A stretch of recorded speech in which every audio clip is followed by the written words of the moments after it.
Welcome back to my YouTube channel, Halina't Matuto't Maging Martinik. So for today's video, I'm going to discuss the measures of central tendency of ungrouped data. So mag-review tayo for third quarter exam in statistics and probability. So ungrouped data, pag sinabi natin ungrouped data, nakalatag lang yung mga raw score, hindi siya katulad ng group na naka-organize. Okay, so let's follow the step. Ang unang step, step 1 natin, i-arrange natin. Arrange from lowest to highest. Okay, tingin lang po tayo dito. Anong pinakamababa? 2. Sumunod, 3. Sumunod, 4. Sumunod, 12. And sumunod ay 15. Ayan ang step 1. After ng step 1, let's proceed sa step 2. Sa step 2, ang hahanapin naman natin ay mean. Tandaan nyo class, pag sinabi nating measures of central tendency, ang hinahanap lang dyan, mean, median, and mode.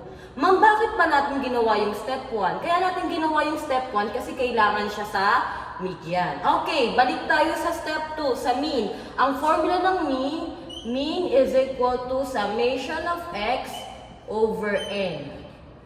Summation of x over n. Ibig sabihin ng summation of x, ipagpa-plus natin lahat ng score.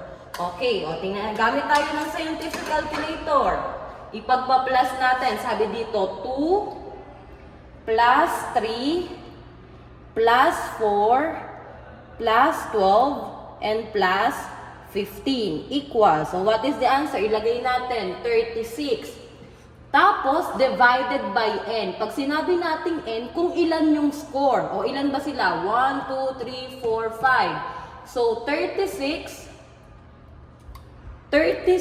divided by 5, the answer is 7.2. Ibig sabihin, ang mean natin ay 7.2. So, ganun lang kadali, mahanap ang mean. Again, summation of x divided by n. Ngayon, let's proceed sa step 3. Step 3 naman, identify the median. Pag sinabi nating median, yung middle value, yung nasa gitna. So, para malaman yung nasa gitna, gamit tayo ng formula. N plus 1 divided by 2. Ano ang n nga natin? 5. 5 plus 1 divided by 2. 5 plus 1, the answer is 6. 6 divided by 2, the answer is 3. Ibig sabihin, nasa pangatlo.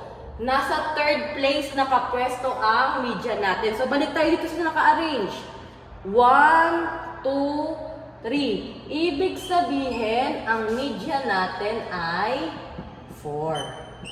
Huwag niyong ibabox agad si 3 ha, hindi pa yan yung final answer. Ginamit lang natin yung formula para ma-identify kung saan nakapwesto ang median. Kunyari class, gumamit ka ng formula, ang naging sagot mo ay 3.5. Ano po yan ma'am? Anong ibig sabihin ng 3.5? Ibig sabihin, dalawa yung gitna mo.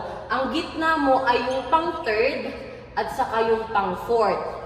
Kung ano mang value dito yung pang third at saka yung pang fourth, kunyari ang value ng pang third natin ay 4. Ang value ng pang fourth natin ay 12. Ipag-plus mo yan. 4 plus 12, the answer is 16. Tapos, i-divide mo sa 2, the answer is 8. Ibig sabihin, ang median mo ay 8. Bawal kung dalawa ang median ha. Kailangan isa lang yung median. Kung dalawa yung gitna, ipag-plus mo yon, then divided by 2. So, ganun po kunin ang median. Ganito ang symbol ng median. X na may kunot ang noo. And last, step 4. Ito yung pinakamadali sa lahat. Identify the mode. Pag sinabi nating mode, ayun yung score or data na most frequent. Maraming beses nag-appear. Balik tayo dito sa step 1. Meron bang mode? May score ba na naulit? Di ba parang wala? So, kung walang nakalagay, walang naulit, talagay mo, there is no mode. Pero kunyari, dagdagan ko kunyari ng 2 dito, tapos dagdagan ko ulit ng 2 dito. Maraming beses nag-appear si 2, ibig sabihin, ang mode mo ay 2. Pag may isa kang mode, ang tawag doon ay unimodal. Pag dalawa naman yung mode mo, bimodal, tatlo, trimodal, and pag marami na, 4 pataas, multimodal. Okay, so again, ganon ang process sa pag-solve ng measures of central tendency. Again, arrange, find the mean, find the median, and mode. Okay, that's all.